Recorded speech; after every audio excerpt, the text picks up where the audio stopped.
When I was born, we discovered that I had a hearing loss. So my parents sent me to Australia for treatment. So I had the first 2 to 3 years of my life. So I came back to Thailand in like 2003, 2004. So like I got enrolled into kindergarten at ELC. Then after like 5 or 6 years in ELC, I moved to Bangkok Prep International School. I stayed there for 2 years. And when I was around 9 years old, I moved into NIST, where I spent the past decade studying.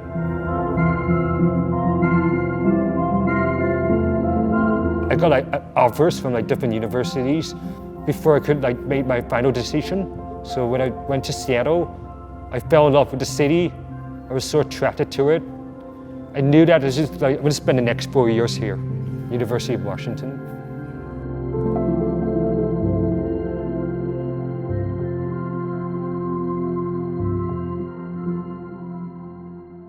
Four years ago, like everybody was doing business, STEM, engineering, economics. My original intention was to study business.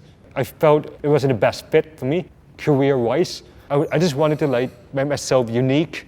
I wanted to like separate myself from the pack. I think from like my childhood, I've been exposed to history so much, you know, from reading so many textbooks.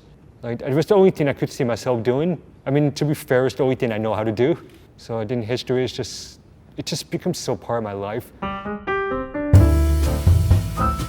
History is boundless, it's amazing, it's wondrous.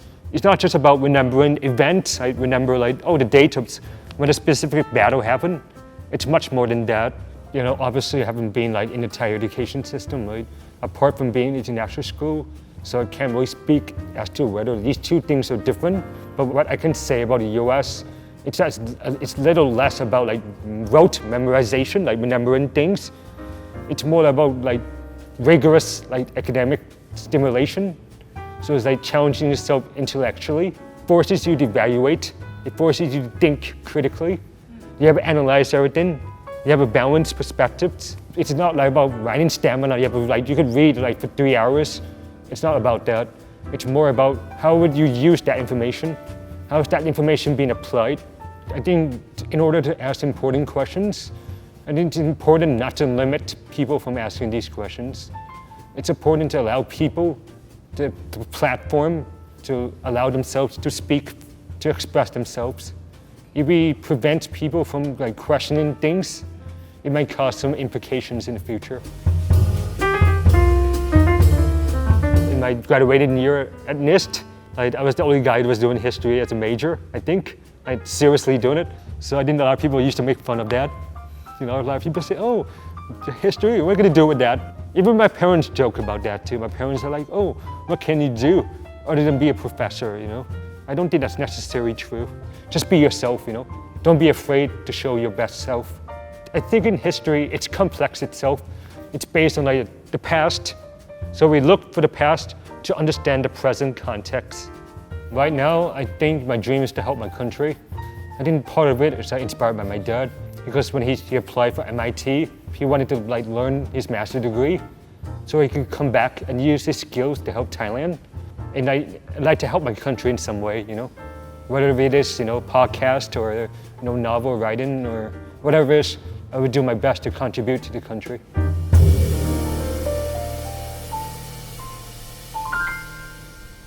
My life is so blissful, you know, it's so joyful. I've never felt this happy ever. Aside from the fact that I graduated already from school, there's nothing else for me to do now. You know, I'm 22 years old. This is the first time I never had any like worry, anything like any concerns about my future. I know what I'm doing for certain. You know, I'm so happy to call myself a full-time podcaster. I've been starting this podcast project with my friends. My two co-hosts name it Gola Satri. So the concept of the podcast is like about social issues and challenges that women face in Thailand. So we really want to bring awareness to that. We want to like examine these issues in close, you know, all the issues we'll be talking about, like from mental health, sexuality, relationships, food, politics, the issue of women's rights in Thailand, all these topics, you can name it. So we were doing this, so make sure that no one gets left alone in Thailand. I was like juggling between two projects. So I'm doing a podcast, obviously. Then on the other hand, I'm doing a novel. I'm writing my own novel. So it'll be like a historical novel. It'll span like Thai history from like the 1930s, 1920s, all the way to the present day. So just like after the coup, in a sense of family history. So I kind of draw upon like my own family history for this. But of course, it's gonna be like fictionalized Thailand. I think all of this like came from my love of writing, because like from a young age, because obviously growing up with the cochlear implant, growing up hearing loss, I felt like writing was my only way to overcome my difficulties. It was sort of like a motivation for me. It was like a channel to express my thoughts, probably the end of next year at the latest. Hopefully. I think in first to live in a society, we have to overcome our differences. We have to recognize that we have differences. We have conflict in society. We can't really like change anything about that. So the best we can do is like reduce these disparities, the generation gap in society. I mean, it's not just in Thailand, but also the rest of the world as well. I think you have to be more open, more willing to communicate. The young generation, the old generation have to be willing to compromise. They have to be willing to listen to each other, hear each other out. It's okay to criticize someone. It's okay to give them like constructive criticism, genuinely trying to improve them, to make them better human beings.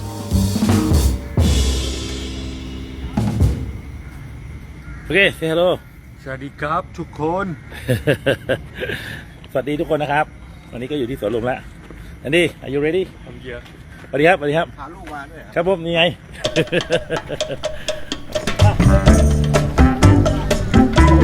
Thank you.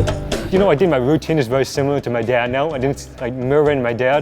Wake up at 4 a.m., go jog with him, go city run. At the same time with him? Yeah, I'm the one who wakes up earlier though.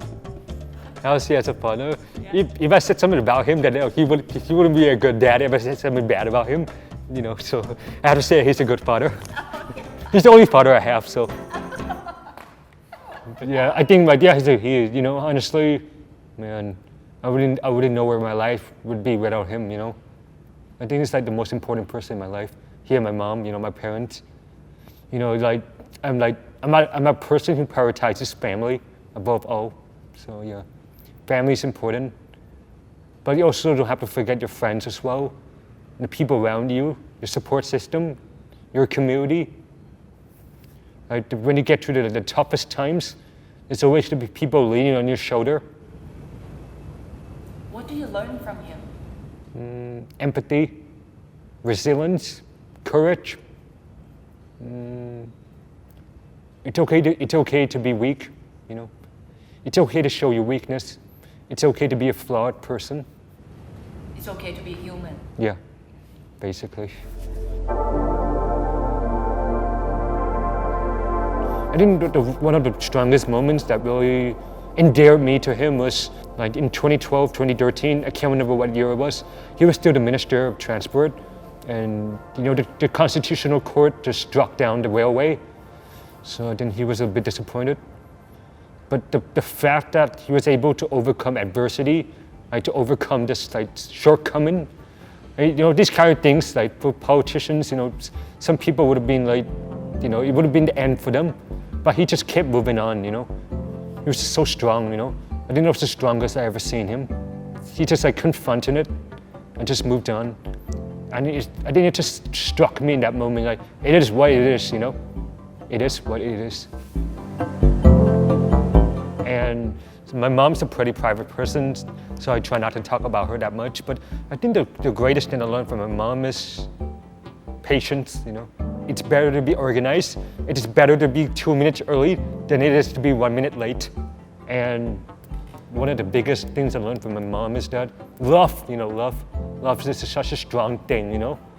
Like, I never realized love until like I saw my mom and my dad. So I think that's one of the most powerful things anyone could have.